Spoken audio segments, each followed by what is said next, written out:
The Commanders just hired Daronte Jones, a Brian Flores disciple who blitzed 44% of the time last year and led the league in takeaways. Now he's got three cornerbacks who couldn't be more different: Mike Sainristil, Amik Robertson, and Trey Amos. 5'9", 5'10", and 6'1", and every single one of them is starting on opening day.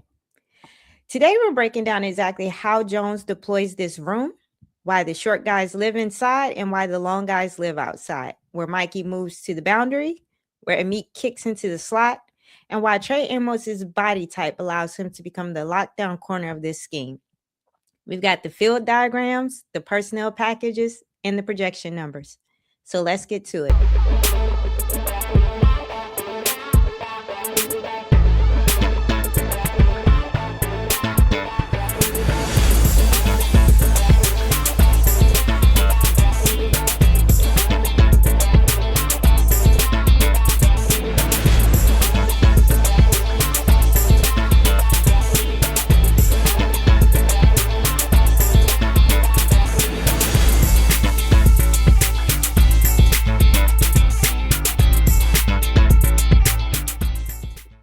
Okay, everyone, welcome back to Ages Analysis. So here we are, the widely anticipated cornerback room breakdown. So this is a continuation of the Daronte Jones, kind of like insights into how he utilizes his defensive backs and why he has a trait-based approach.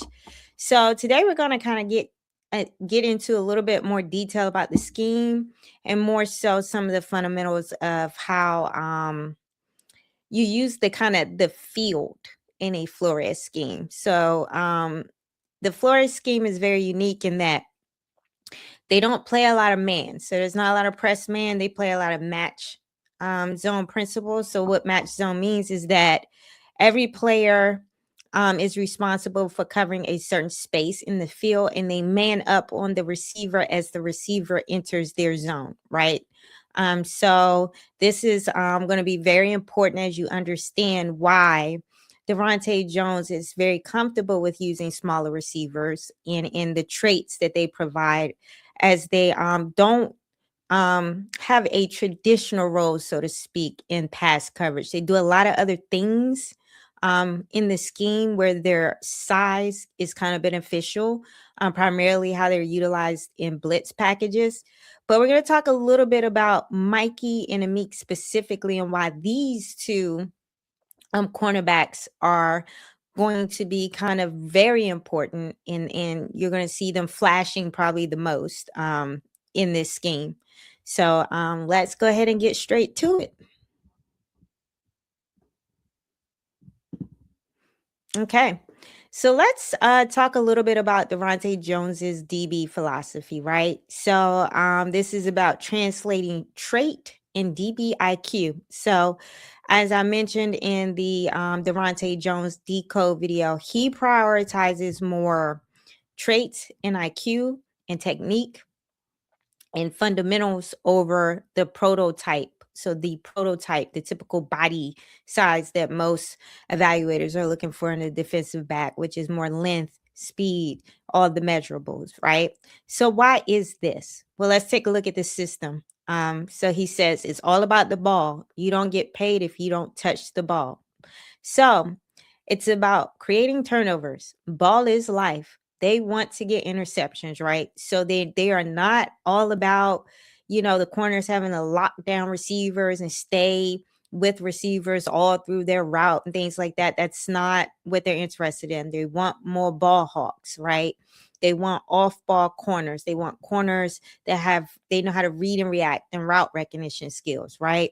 And so here are some of the 4 tenets of that. So ball disruption. So tackling at the level of the ball, strip, pass breakups, interception mindset on every rep, right? So that is, if you see, the one thing we know about Mikey can get his hands on the ball, right? So he drops a lot of them. So hopefully he's getting on the jugs machine this offseason.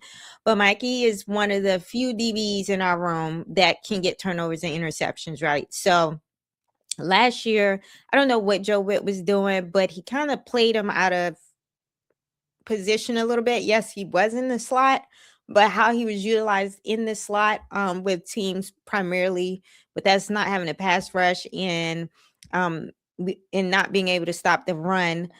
They didn't do a lot of the little dink and duck passes that would allow Mikey to kind of like break on balls and things underneath.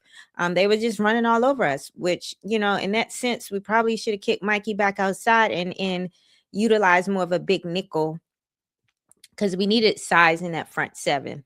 So that's more so again, you've heard me get into Joe Witt and Joe Witt not utilizing personnel properly, or not bending the scheme to the personnel, or just not deploying all of the athletes we had in the room. Like, Jordan McGee, Kain, Medrano, we had athletes, but he just, for whatever reason, could not kind of like pivot or change what he was doing. Or I just think it was more so they got rid of a lot of coaches in that room. And so I don't think a lot of coaches had these guys ready to play, right? So and I don't think, the scheme benefited a lot of players in terms of highlighting what they did best. So, I mean, Mikey had a rough year last year, but I haven't forgotten about 2024 Mikey like some of y'all have, right? Like y'all just act like that was a fluke, right? And no, I think Mikey is more the 2024 Mikey that we saw.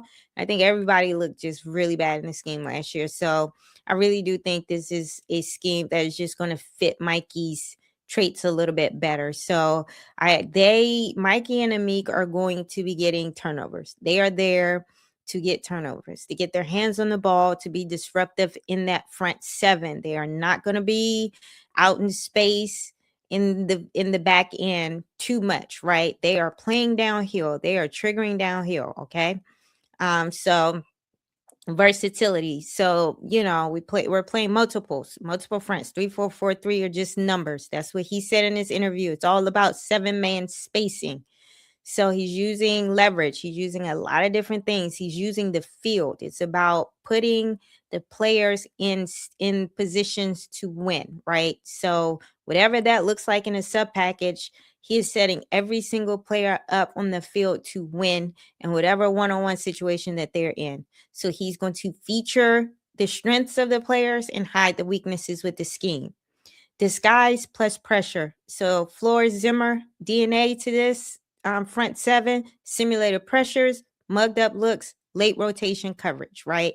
So we are going to be confusing quarterbacks, and we're going to be blitzing heavy, and we're going to be using heavy fronts. So this is going to benefit our back end very well, where there's the quarterbacks are going to be panicking, throwing errant balls, throwing into tight windows, forcing throws into areas that we're baiting them to throw into, right? And I need y'all to hold on to that word bait, right?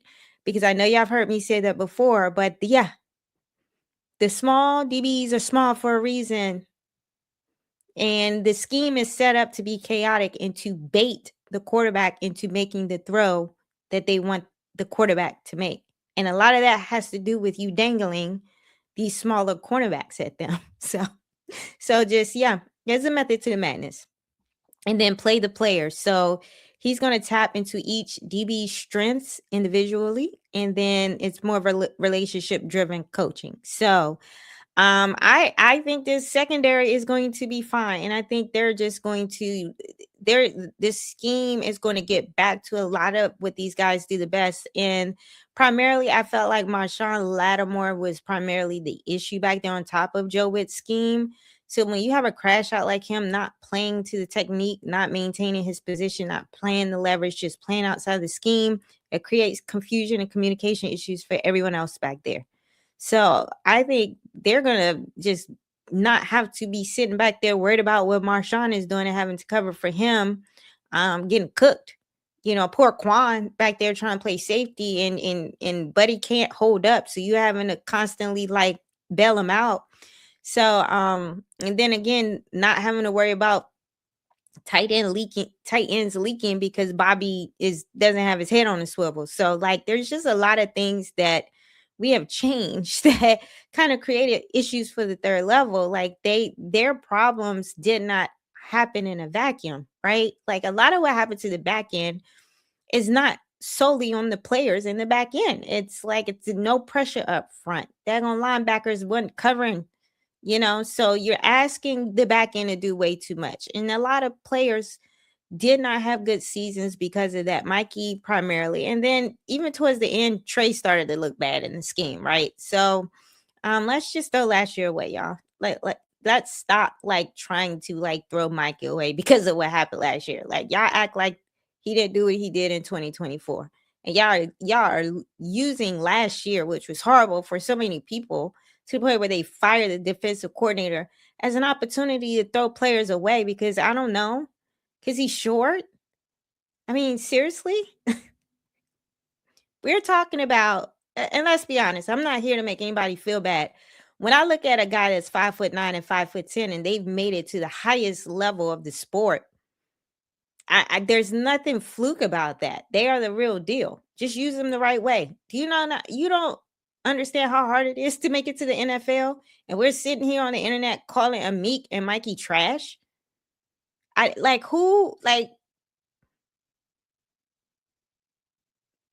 made it through high school, went to college, played on the college level, and got drafted. These three trash short receivers that y'all constantly on the internet talking trash about. Do you not know how hard it is? Everybody doesn't make it to the NFL. So I believe in Amik and Mikey because at the end of the day, they are there. They're here. They've made it to this level. I have no choice but to believe that they can do it because they have every step of the way overcome their physical limitations, so to speak, and elevated on every level. So I'm very comfortable with Amik and Mikey. I'm 4'11". I'm telling y'all, maybe I'm biased. My size don't prevent me from doing things. When you're smaller, you tend to be a little bit more smarter. You don't rely on the typical things because you don't have those tools to use. So you have to use other things. So I think Amik and Mikey, in a scheme that needs to leverage IQ and what's going on in between the ears and not your physical tools so much, I think this is going to be a great scheme for them. So, let's look at Amik, right? He's going to be a slot boundary hybrid. So his traits is that he has sub 5'10" feistiness. He has an elite competitive trigger. He's a willing run fitter. He gets in there and he tackles. He gets his nose dirty. So you want a Amik up there because he's willing to get up there and stop them. And so is Mikey. I seen Mikey later boom on running backs at time. So both of them are small and tough, and they will get up in there and play the run fit and not whiff on tackles and play physical. So you like that in a slot, right? So he has 793 snaps split inside and outside in 2025. Like I said, I'm throwing away what happened in 2025 with Amik. I don't think y'all understand how Detroit had that man playing all over the secondary. They had so many injuries. I think they had him playing safety at one point. Nobody is going to do well in that situation. But all Amik did was show up and do what he was asked to do and be competitor for that team. So I'm personally happy to have him. We were a little soft last year. There was no competitive fire. There was guys just were no, give me an Amik, man. Give me an Amik every day of the week. So Mikey, let's talk about Mikey. His trait. Oh, Amik's DB IQ. So when you're short and you happen to still be doing this thing so many years later, he's still in the NFL for a reason. He recognizes route concepts pre-snap.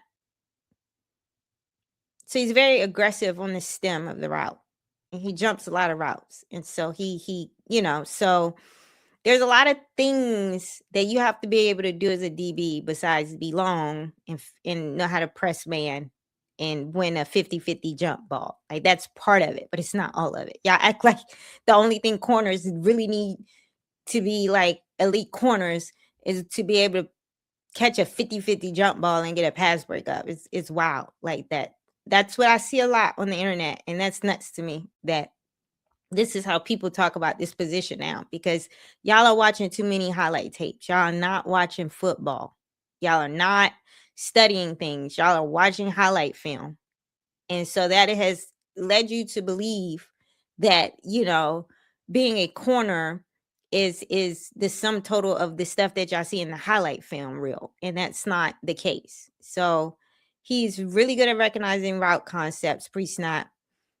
He had 12 pass breakups in 2025, and a lot of that came from him sitting on the stems of routes and not chasing them. So he does not give up leverage. You know who gave up leverage a lot last year? Our physical pressman corner, Mr. Marshawn Lattimore. So just because you're bigger doesn't mean that you have everything, all the tools, right?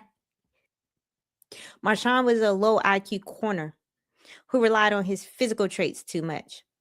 And so he routinely got outsmarted by wide receivers on leverage. A lot of what I saw with him was just him giving up leverage, not tracking a ball, and not turning his head around.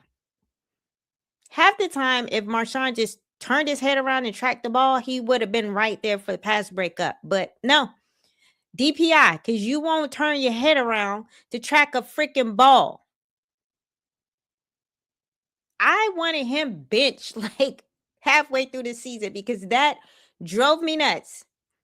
Why are you playing the wide receiver leverage to the part of the field where you don't have safety help?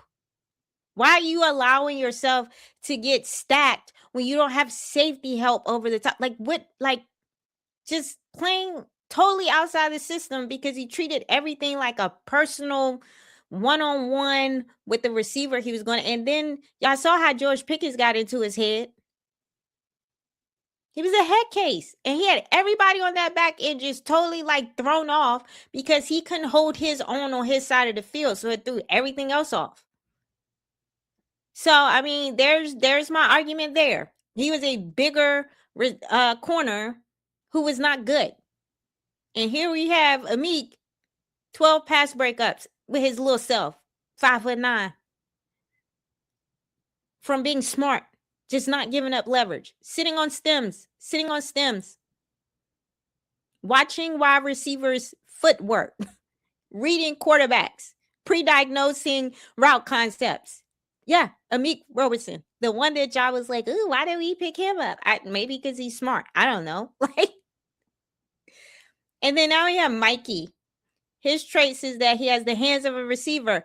I mean, yeah, he was a former receiver. So, yes. Now, last year he struggled a little bit. I don't know. It's because he was thinking too much. It was a lot going on last year. So, he still managed to lead the team in interceptions, though. So, even with Mikey should have had at least, like, I don't know, 8 interceptions. Like, the balls was hitting him in the hands. Like, he was there. So hopefully he got on them jugs machines. So, he has sudden short area bursts. And so we're going to talk about this when we look at the diagrams. But, I think a lot of y'all just need to be educated about how the field is kind of broken up and how you utilize certain body types in certain parts of the field. And I think that would make y'all feel just a little bit more comfortable with Mikey on the outside. And so he plays bigger than his size, and he does. I've seen Mike get in there and mix it up. Like that's one thing about Mikey. Mike ain't afraid of nobody. He ain't no hoe. He gonna get in there and play physical, and that's all you can ask from him. He trigger and tackles in the slot. So his DB IQ is that, again, he reads the quarterback. His read of the quarterback's eyes is elite. And maybe if, we had a pass rush and teams weren't running all over us, he could have executed on that skill set a little bit better, but they were running all over us. So he had to be more run fit and stopping and run. So he couldn't leverage that skill set. And then when you put him on the X receiver to play press man, that's not what he does. He can't read the quarterback's eyes. His back is to the quarterback. He is traveling. That's what the field corner does when they're on the X. They have to travel with the X receivers. So, no, that's not what Mikey does. That's not, his body does not allow him to do that. He's going to only hold up, but for so long. So maybe we shouldn't have him lined up as on the X receiver. I don't know, Joe. Maybe we shouldn't do that. He led the team, surprise, surprise, in pass breakups at 14 plus 2 interceptions as a rookie in 2024. So yeah, I'm believing more in 2024. Mikey, 2025 is just, I'm throwing that away. So he is built for Daronte Jones's attack the ball mantra. So I think this is a great fit for both Amik and Mikey, and they're gonna have good years. Now, are they gonna be all pros and Pro Bowls? I don't know, but I think they're just gonna play better than they played last year. So, I mean, and can we accept that, you know, everybody's not going to be an all pro, go to the Pro Bowl, but it doesn't mean they suck. I just need them to be functional and productive in the scheme. So I think they're both going to be functional and productive in the scheme. All right. So let's get into a little bit of some cornerbacking 101. Let me pop this out. So Daronte Jones matches frames to space. So the short bodies are inside while the long bodies are outside. Now, why do we do this? Well, in Brian Flores' defensive scheme, defensive backs maintain leverage against the stem of the route through an aggressive technique called flat-footed or catch technique, heavily relying on predetermined divider rules. So, I don't know if you guys notice in like a lot of the pictures with like Mikey and Amik, they're kind of like in a flat-footed stance and they constantly look like they're reading something. That's what they're practicing, right? That's the technique that they're primarily going to be playing and utilizing. So, because Flores utilizes heavy pre-snap disguises, frequently showing cover zero pressure before dropping into specialized match zone or quarters coverages, the DBs cannot simply backpedal blindly. Instead, they actively attack the wide receiver stem by holding their position in a flat-footed stance. So, all of those that are worried about Mikey on the outside and he can't, you know, flip his hips or switch his hips and backpedal and all that, he's not doing all that. He's not doing that in the scheme. I'm sorry, y'all. That's not what he's doing. That's not how he's being deployed. And it's not how Amik is being deployed. When you are disguising, you can't line people up on the line of scrimmage to play press man. Because you know what that does? That gives away that you're playing man. That gives the coverage away. So these guys are not going to be lined up on the line of scrimmage playing press man often because the entire scheme is predicated on disguises. So I don't know how else to explain that, but you don't have to worry about Mike or Amik trying to play press man on more physical wide receivers. They are not doing that. That's not what they're doing. That is more going to be Trey Amos's job.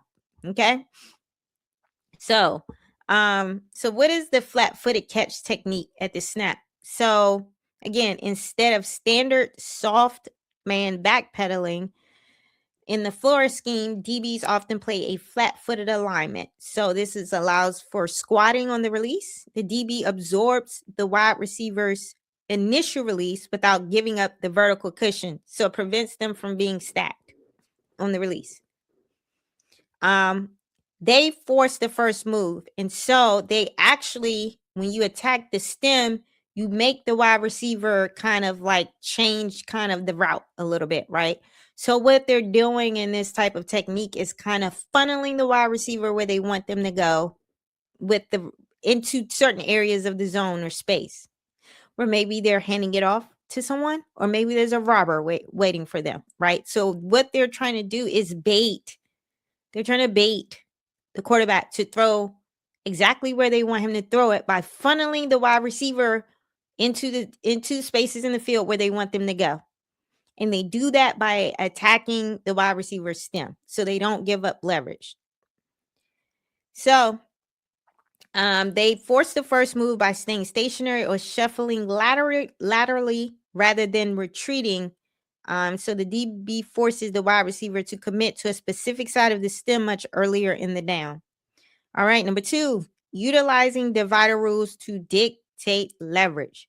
So Flores' scheme is heavily reliant on divider lines. So these are imaginary vertical lines on the field, usually the field numbers or a specific distance from the hash mark. Okay, so let's take a look at this image right here. So as you can see, as we already stated, the shorter defensive backs are in more condensed space. So you see the slot nickel back right there. He's in yellow over the field cornerback. So Trey Amos is going to play in the field cornerback position. And I'm going to explain the difference between the boundary corner and the field corner here in a minute. And then Mikey more than likely is going to be on the boundary. Now, do you see that representation of the football? Usually when they put the football down, it's on a hash. And where they put the football is going to divide the field. So from the football out to the left, where you see the field cornerback, that is where you have more grass or more space, right? So that's where Trey is responsible for the X receiver. A lot of offensive coordinators like to work their schemes and route concepts on the field side because they have more grass to work with. So in this type of situation, it is better for the long, rangy corner like Trey to be on the field side because he can travel with the X receiver. And we know Trey can hold up on the X receiver, right? So in this scheme, Trey Amos is going to primarily be on the X receiver most of the time and responsible for keeping up with the X. And he's going to be the one on the island most of the time. Now let's talk about the boundary corner. This is going to be Mikey. Now, as you can see, that football representation, that is from the football out to the right. It is more condensed area of the field. From that hash to the outside of the field. So what that is going to allow Mikey to do is use leverage concepts to funnel the receiver to the help side of the field. So depending on how the receiver lines up, he's going to play the leverage, right? And so he's going to play the leverage to the inside to get the safety help. So you see where you see all those little, you see the slot nickelback, you see the star, you see all that help in that part of the field. A lot of times Mikey is going to funnel that Z receiver into that part of the field to force a tight window throw. So everybody is sitting in there ready to jump routes. So that is Mikey's job as the boundary corner, is to play the leverage. Now, if the wide receiver lines up a certain way to play the outside leverage, he's going to funnel the wide receiver out of bounds. So for the most part, Mikey is not going to really be on the island, but he's going to look like he's on the island because he's going to be out there on the boundary by himself. And because of his main skill set is reading quarterback's eyes and reading route concepts, he's going to jump a lot of these routes. And it's not too many routes for him to keep up with on the boundary side because keeping in mind, it's not a lot of grass. It's not a lot of routes you can get off in that area of the field. So this is kind of where they're dinking and dunking. This is the outlet on the blitz. This is where when they're doing that blitz and that all-out blitz, this is where the answers go. This is kind of where the quarterback is told to, hey, just dump it off to the running back. The running back is just going to release out there to give him kind of an outlet receiver. The tight end is going to release out there to give him a route. So a lot of times, whenever the quarterback is throwing to that side anyway, he's going to be under severe pressure where Mikey is going to be waiting for him so he can jump that route. And you don't know what type of front. A lot of these edge rushers are dropping back. So keep in mind the Van Ginkel. That edge rusher might be over there again, playing that coverage too. That's kind of what happened to Jaden on that play when he threw that interception to Van Ginkel. Like he had a, I'm pretty sure they went over that in the scouting report. Like, Jaden, don't throw that ball over there. And just that pressure got to him and he threw the ball anyway, right? So there's a lot going on out here in terms of leverage rules and how they're spacing these players and funneling these wide receivers to try to generate turnovers. And apparently it works because they are constantly leading the league in turnovers, right? So everybody knows this is coming. This is not a secret. People know what Flores is doing, and they know what we're going to do. It. The problem is the personnel groupings are so confusing. You don't know. And because we blitz on every down and we're disguising, you have to respect the blitz on every down because they do blitz on downs where you traditionally wouldn't blitz. So they don't follow any of the rules. It's very chaotic. So when I say the way that he's utilizing these corners are based on field geometry and their body types. Smaller defensive backs are in more condensed parts of the field. The more long, rangy guys are going to be responsible for more grass. So that's where they leverage more of their length and their lateral speed and their range, right? So when I say don't worry about Mikey and Amik, just trust me. He knows what he's doing. I know. Y'all not used to all this. This is a very modern scheme, and all that antiquated stuff that y'all used to watching on Sundays that they running. That's not what's happening here. This is going to be different, right?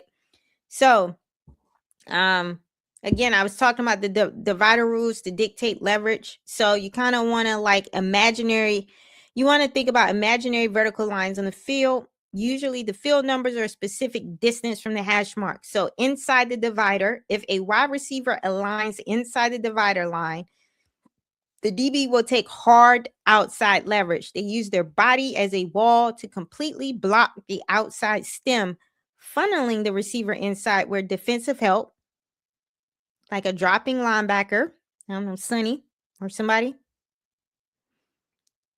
or a safety in a robber look. And we're going to talk about the safeties as robbers in this scheme because that's the key to all of this, is waiting. So like I said, Mikey's the bait. Mikey is sitting over there on the island, and I'm telling you, these offensive coordinators are not going to be able to help themselves. They're going to throw that ball over there, and it's going to look like it's there, and it's not, because it's really set up in the spacing to create a tight window throw where someone is either going to rob the space or it's a linebacker dropping back out of that blitz look and dropping back. So he's reading that the blitz is coming, and that linebacker is just going to drop back out and rob that space that he's funneling that receiver into. So it is all just, it's the scheme, y'all. This is what a creative schemer can do for you with the personnel, right? So the outside divider, if the receiver aligns split wide outside the numbers, the DB establishes strict inside leverage. So he's going to funnel that wide receiver into that space where all that help is. So they aggressively protect the middle of the field, forcing the receiver's stem. I'm sorry, that's backwards. He's going to maintain the inside leverage to funnel the wide receiver out of bounds. So he's going to, there's nowhere to go. So that boundary corner, there's not a lot of space. So they can either stack Mikey and go vertical, go inside where all that help is, and then, or they can go outside. So there's not too many places that wide receiver can go. And keep in mind, they run a lot of cover 1, cover 3. There's always safety help over the top. So if Mikey gets beat, there's a safety coming to help him. So that is how these corners are going to work in this system. Okay. Another thing to keep in mind is passing off routes to hot droppers. So because the floor, and I kind of touched on this, because the floor's front looks like an all-out blitz, quarterbacks are trained to instantly throw hot routes. So these are slants, quick glances to beat the pressure. That's why you use a small body nickel like Amik. Amik is going to be under in there roving, looking for those hot routes. And so he's going to kind of be like a hot dropper, waiting to jump on those routes to get the interception. So that's why you want Amik, and you want a 5'9" guy, because there's a lot of big bodies in there. He's hiding behind the bigger bodies. The quarterback is going to lose sight of Amik a lot of times behind those bigger linemen, and then he think he has a passing lane, and then he doesn't, because here comes Amik out of nowhere. So that's where the little, y'all call them smurf corners, but y'all gonna appreciate how the smurf corners are being used in the scheme. they are intentionally being utilized in more condensed areas where you can't see them, or they're the bait to get you to do something that you don't want to do.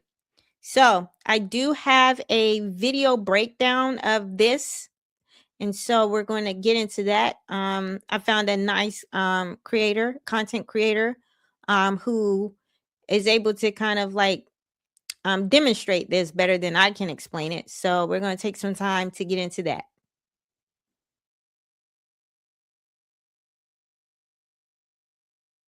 Was date the Vikings went up against the Lions, and in this game the Vikings would cause all kinds of chaos against this Lions offense and preventing any shot of them going into the playoffs. To put Jared Goff's situation into perspective, this is what he was facing. The coverage would be cover 2 man-to-man. You see here is also a 6-man front. The Vikings showing an extra defender on the left side of the line. Goff sends his tight end over there for protection. With Brian Flores, he's not afraid to send the house, so the threat is serious and it can happen. Goff under center fakes the handoff and sees a wide open Amon St. Brown. Why is he open? Well, this is what the corners do. They start off like they're playing man coverage, but they let go as if they're passing them off, making it zone coverage. They aren't supposed to do that in man coverage. And so the safety goes rogue, biting down on what Goff sees as a wide open as day post route and intercepts the ball. It's like a severely late post snap change to cover 3. How does one anticipate that? That right there is the first layer of chaos. You're reading one coverage, but the defense is playing another. Another example of chaos is here. At first, the Vikings are showing an all-out blitz with the coverage looking to be cover 0. But then the Vikings go to cover 4, where quarters look on the back end. A all-out blitz with cover 4 at minimum is rare, if not unheard of. This does indicate the Vikings linebackers that are in position to blitz are not actually going to,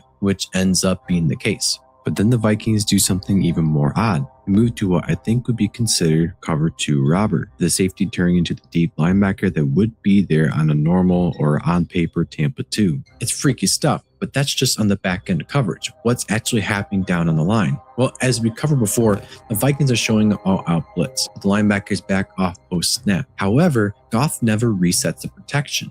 For whatever reason, I don't know, but it's set to have extra blockers towards the middle. And that leaves Jahmyr Gibbs blocking Van Ginkel and the Lions' backup tight end covering Dallas Turner. The result is a speed rush that ended in disaster for the Lions as Jared Goff gets hit and fumbles the ball. Maybe that was totally on the lines for the chaos of the line, but no matter what, proves just how much the madman is scrambling offenses for breakfast. That's the second layer of. Okay, now that we're back, let's get into this next segment. So let's talk about the Mikey, Amos, and Amik deployment into kind of this sub-package deployment here. And so I haven't talked about Trey Amos very much, but I did get a high-level overview of what he's going to be doing as the field corner. But this sub-package deployment discussion is going to focus primarily on Mikey and Amik, right? So let me see if I pop this out. Can you see this?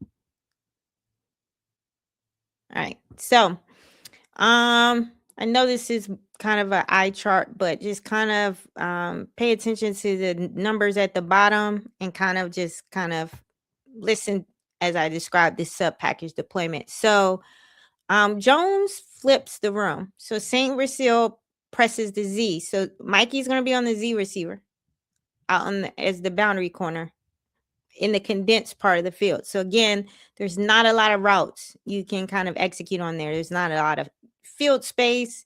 So you don't have to worry about Mikey having to keep up and hold up on it. It's only so many routes, and he's going to know which ones that they're trying to do because that's his skill set. He knows how to predetermine routes and read those routes as a former wide receiver. Amik moves inside, and then Trey Amos is your press man corner on the X. So he's going to be the one on the big body, receivers. And for all y'all, what about George Pickens in the Z? Yeah, I get you. But again, Mikey's going to play George Pickens to the leverage appropriately. So George Pickens ain't really the type that's going to be running across the middle of the field. I don't think, that's not what he does. That's more kind of like CD kind of power slot over there.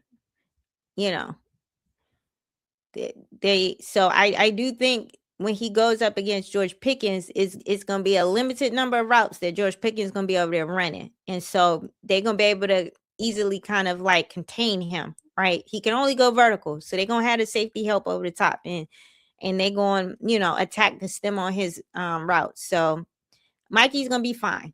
When you play technique and leverage, that, like I already pointed out, how the reason why Marshawn Lattimore got cooked so much last year, because he didn't play proper technique or use leverage.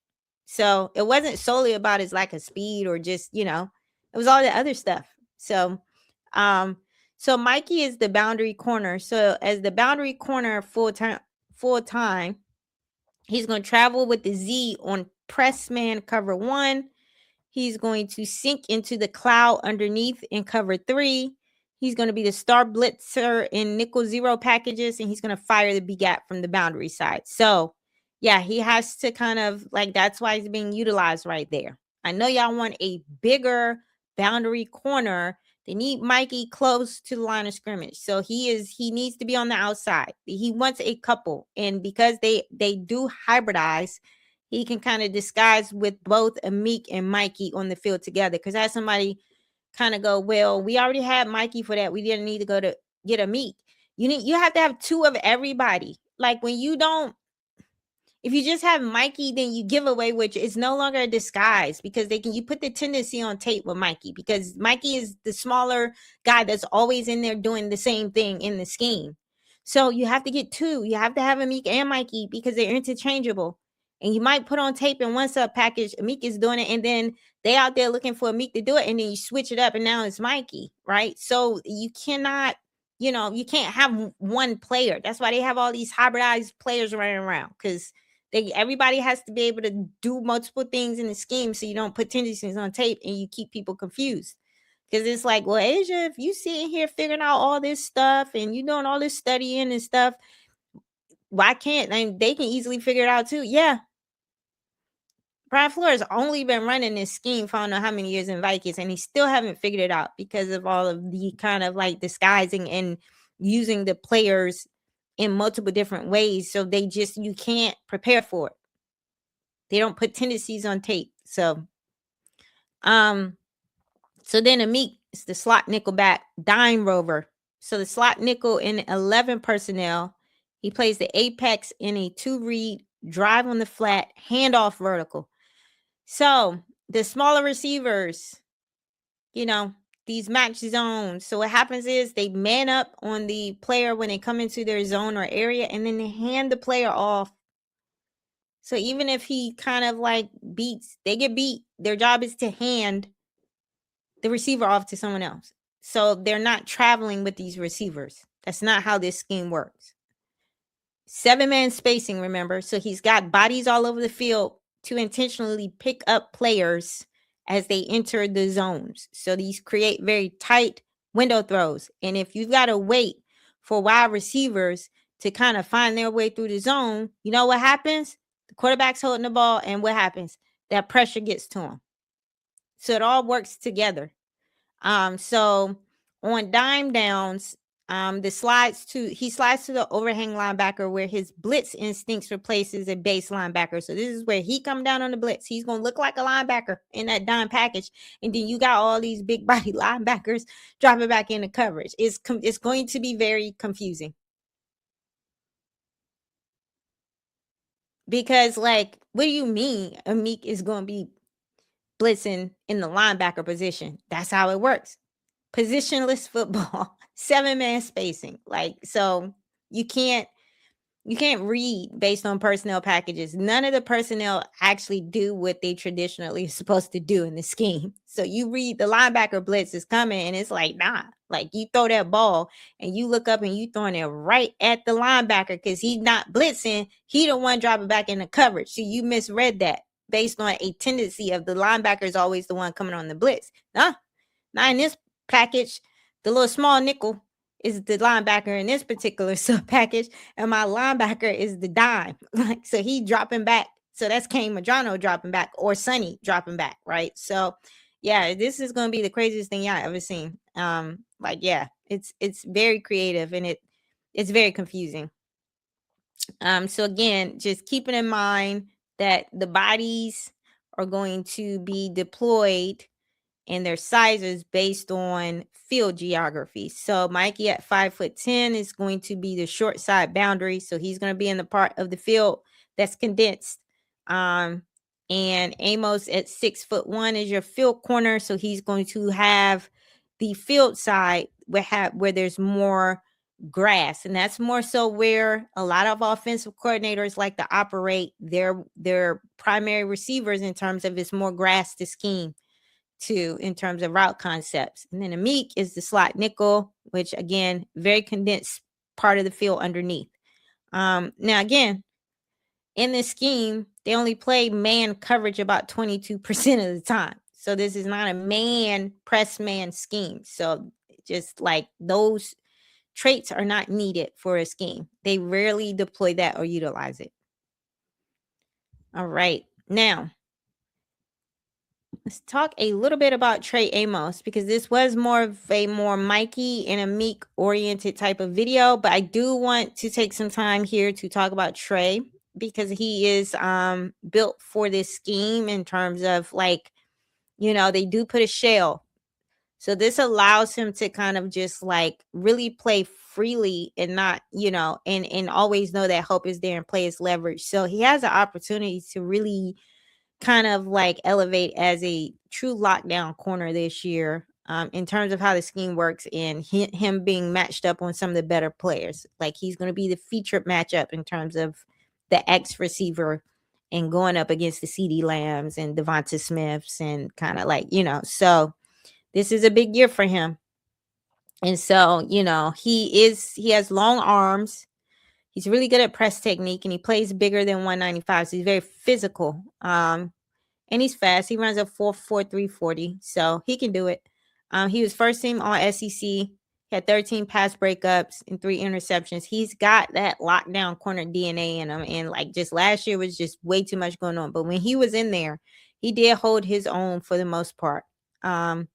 In rookie and 10 starts before fractured fibula, 51% lockdown rate. So he was 26th out of all corners. 17.6% target breakup rate. So the flashes were there. He showed. So I think he's going to do great in a much better scheme with, more, you don't have the crash out on the other side of him, right? They just, Marshawn was supposed to be the cornerback 1, and Trey was supposed to be developing as a rookie, and he literally had to take on being the cornerback 1 because of Marshawn. So I think he can do it. He's been plenty tested.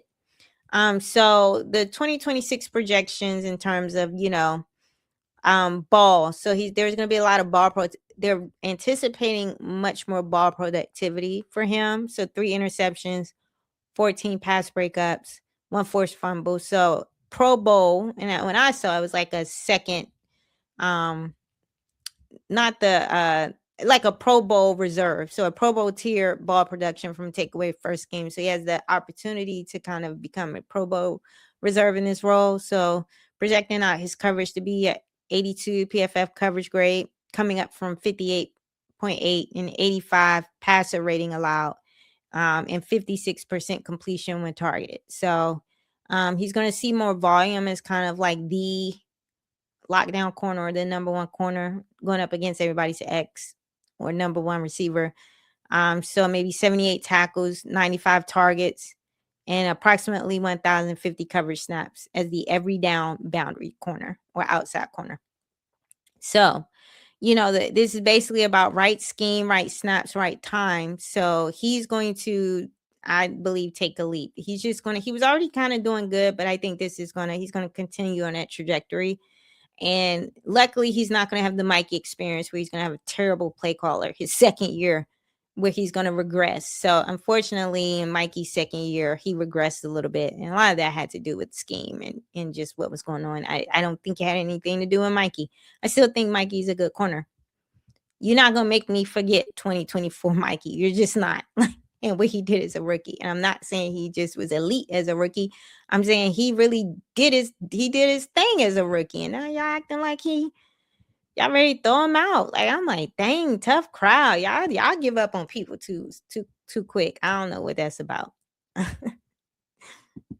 All right, so let's talk about the big nickel hybrid element in this scheme.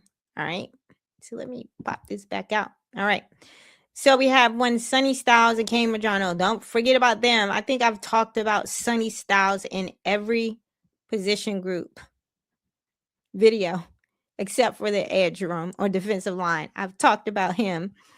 And daggone linebacker, I've been talking about him in the corner, and I'm gonna talk about him some more in the safety. So he's gonna be all over the place in pass coverage. So here's the hybrid deployment, right? So I kind of swapped out kind of where they're gonna be. So you're gonna see Styles in there kind of as like the big nickel in the base. So again, Amik is a sub package personnel group, and y'all like his base uses a big nickel. So most of the time that's going to be Sonny out there with like Leo Chenal and Luvu. So it's not going to be like Amik out there with two other linebackers. It's just not a 4-3. Oh, well, that's like a 4-2-5, basically. That's not what it's going to look like. So in the base, he's the big nickel. He's a Mike linebacker body with safety range, and he's going to carry the tight ends vertically. He's going to be a robber hook in the second read. He sets the front in heavy. So he's a 3-down green dot defender, and there's no sub package needed for his utilization. He's going to be out there for pretty much primarily all the snaps. So we already know. This still, I cannot get over how he slid to us at 7. I cannot believe.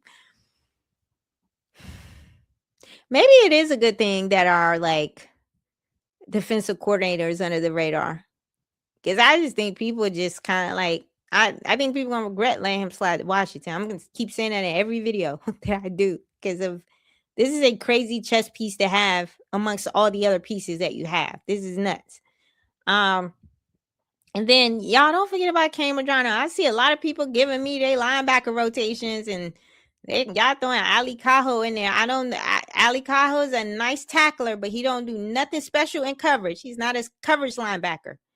This scheme is heavy on coverage linebackers. Like they already got McGee and Luvu. They don't need no more downhill linebackers. They got enough. So I do see Kain Medrano like getting snaps in this scheme, y'all. In a dime personnel package. So he's the dime piece. He's the strong safety frame with the linebacker athleticism. So he's going to match the running backs and tight ends in man. He can blitz off the field side edge, and he plays the apex on the third and long when Styles slides inside. So he's too versatile for y'all to be throwing Ali Cajo and Nick Ballor's name out there, y'all. I'm sorry. I saw that. And I was like, I mean, if you're talking about the depth behind Luvu, fine. But no, that second level is about covering taking away the linebacker. That second level is about taking that tight end and running back away from the quarterback. And I already told you how they play the leverage on the outside. They funneling all the wide receivers into the middle of the field to force a tight window throw so that they could get interceptions. So you need people with ball skills in the middle of the field. And so outside of Luvu and McGee, everybody else is going to be the hybrids. And don't forget Nick Cross. I haven't even gotten into Nick Cross. How Nick Cross is coming from like deep to deploy downhill into that second level as a robber. He's going to be used as a blitzer and stuff like that too. So we talking about Sonny Styles on that second level, potentially Nick Cross on that second level. And then in some sub personnel packages, you got Medrano lining up as a linebacker and then robbing back as a safety. So kind of like dropping way back into the hook part of the field into the coverage, or like, so I'm just telling y'all, it's like y'all got to start talking about Kain Medrano a little bit more. Like they're not going to not use him he told you in his interview, they've got to be multiple. And I think somebody else feels like Luvu. I feel like somebody had to take that Luvu was not going to make the team. And I was like, well, that's a very interesting thought process. And that we did trade Brian Robertson like right before the season started one year. So I was like, I didn't even think about them putting together a little trade package for Luvu if they decide that he's not needed. So now you got me thinking. But I think he mentioned Luvu in his press conference. I think he likes Luvu. Now, with that being said, Luvu is in the last year of his contract. I see them maybe shopping Luvu, maybe for a little mid-season trade package. If you try to get something for him before he goes out into free agency. But I think Daronte Jones really likes Luvu, so he's not going to release him. This is not a Brian Robinson situation. He came in his presser and basically said, without saying it, that Joe Witt did not use him correctly. You had to go back and watch Daronte Jones's presser. He basically, in a very nice way, said Joe Witt ain't know what he was doing with the personnel. That was the baseline of just what was underlying a lot of his answers, right? So I think Louisville makes it, y'all. Now, I do not think Ali Kahu and Nick Ballore are going to be prioritized over Kain Medrano in this game. These are special teams guys. So yeah. So yeah, that is kind of how you can think about Kain Medrano and Sonny Styles and how they kind of fit. They more so in some of these disguises and looks are going to be kind of part of the disguise. And sometimes you may see Amik kind of like drop into safety coverage and then have kind of like the linebacker be the primary like nickel. Like it's just so many things you can do with all these hybridized players. So do not sleep on how he's going to be using Amik and Mikey in terms of moving them around. Trey Amos is the only one not playing a hybridized role. He is not. He is going to be the outside corner lined up on the X every single time. That is the only player that is not going to be hybridized doing more than one thing in this scheme, right? And that helps me transition to kind of this next, our finalized slide where we're going to kind of get close to wrapping this out. So the scheme fit. So what does Jones need from each corner as it pertains to the scheme, right? So I'm going to pop this out because it's kind of wordy so you guys can see, hopefully. Okay, so what Jones needs from each position. So Amos versus Sainristil versus Robertson on the metrics that move in a Flores rooted defense. So heavy zone, what Jones needs from each corner. Heavy zone, disguise pressure, palms, 2 read triggers. The boundary cornerback one must win in press bail and vertical match. The nickel must trigger flat routes and fire the B gap on blitz downs. So different jobs, different bodies, different grades, right? And so these are their PFF grades. And a lot of this grading is based on their PFF scores. So that's how the model works. So the 5 traits that Jones grades a cornerback on, and we're going to do it on an ABC scale. And so press bail, show press, drop the cover 3 cloud, disguise reps, right? Vertical match. So carry the number 1 vertical when safety rolls off.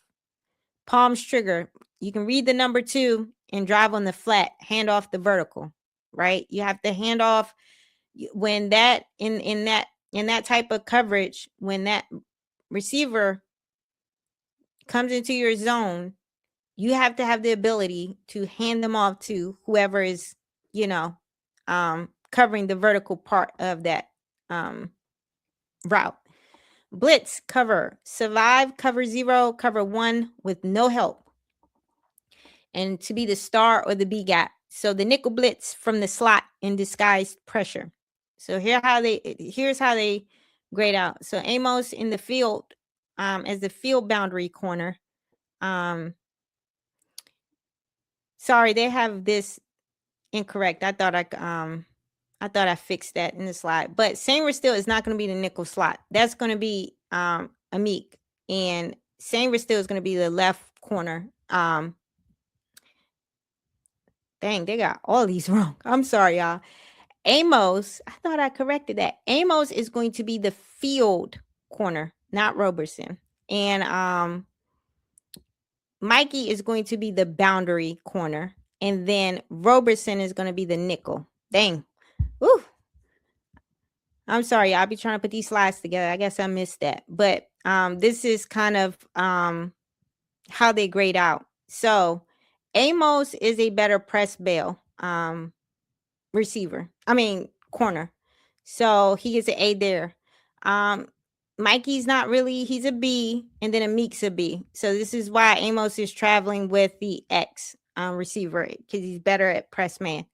The vertical match, Amos is better at that. We know that Mikey cannot travel with these wide receivers vertically. He does, like, if they can get, he can't hold up vertically because of the lack of speed and athleticism. So he gets to see there. And then I do think that Amik in the Detroit scheme, and that's what this is based on, what Amik did. So that's why they have Amik kind of lined up as the left corner, because he did that in the Detroit scheme. He graded as a B. The palms triggers. So Amos gets a B plus. Mikey's better at that with the A, and then Amik gets a B. And then the blitz cover. And so blitz cover means that there is no, it's cover 0. There's no safety help. And so Amos is better at that than all of them, right? He can hold up longer without safety help. And so Mikey grades as a B, and then Amik at a B plus. And then the star B gap. And so that's not, I told you the big body corners are, they can't blitz, right? They're not good for blitzing. So it's just better to have those smaller corners, because they can knife through those kind of, like, smaller, once the bigger bodies eat up all the blocks, they can kind of like get through those gaps a little better. So Mikey is a great blitzer. Great blitzer, okay? And that's and Amik is graded as a B minus there, right? So that's why you see Amik and Mikey in more condensed parts of the field. And then Amos is more so going to stay more where there's more grass, and where his range and his ability to hold up and his speed and athleticism can be leveraged. So that's kind of how you got to think about this with these corners, right? And just keep in mind, going back to how the field geography is, right? So again, that boundary corner, Mikey, is on the boundary side. So that's the short side of the field where there's not a lot of grass. And again, there's not much room to operate in terms of route concepts. So there's not going to be a lot of route running out there. There's a lot of the dink and dunk and bail out pass plays. And then in the field side, that's where you're going to have Amos pretty much traveling and doing all of the heavy lifting with the more, elite wide receivers, or the best wide receiver on the offensive side of the ball. And then Amik is going to be in and underneath y'all. So that small body is going to work amongst all that chaos going on, while they all those big bodies underneath blitzing and pressuring and coming off the edge. And as soon as there's a tip ball or something, or the quarterback tries to kind of like throw a slant or something underneath, Mikey's going to be right there waiting to get the tip or the overthrow or to get the interception. So that kind of rounds out this video. So hopefully, for the most part, you guys have a better understanding of how these corners work in the scheme, and why their body types are going to be utilized in a very specific way as it pertains to the field geometry and kind of like everything else. So you can't think about them in an isolated way. And I get it. If you think about Mikey in an isolated way, just kind of like going up against everybody's like bigger receivers and going one-on-one, then yes, I'm concerned. I would be concerned too. We need someone else, but that's not, you have to think about these guys as they're integrated into the front end and the back end. So what's going on in front of Mikey and Amik with the front 7, and then what's going on behind them in terms of the safety coverage or the leverage help, right? So that's how we have to start thinking about Mikey and Amik, right? Because a lot of times how they're utilized or deployed is contextualized to those particular details. So you have to ask those questions, right? So hopefully this helps everyone feel a little bit better about how Mikey and Amik are going to be deployed, and you guys understand why he has all of these different types of corners with these weird traits, and he didn't go out and get prototypical length for the corners. Now, y'all gotta stay tuned for the safety video, because that's where you're gonna see all the length. in the range, is in these hybrid safety linebackers, safeties, right? So until then, stay tuned. And don't forget to like, comment, and subscribe, and to share the video. And again, thanks to everyone for the support. There are a lot of new subscribers and a lot of new people here.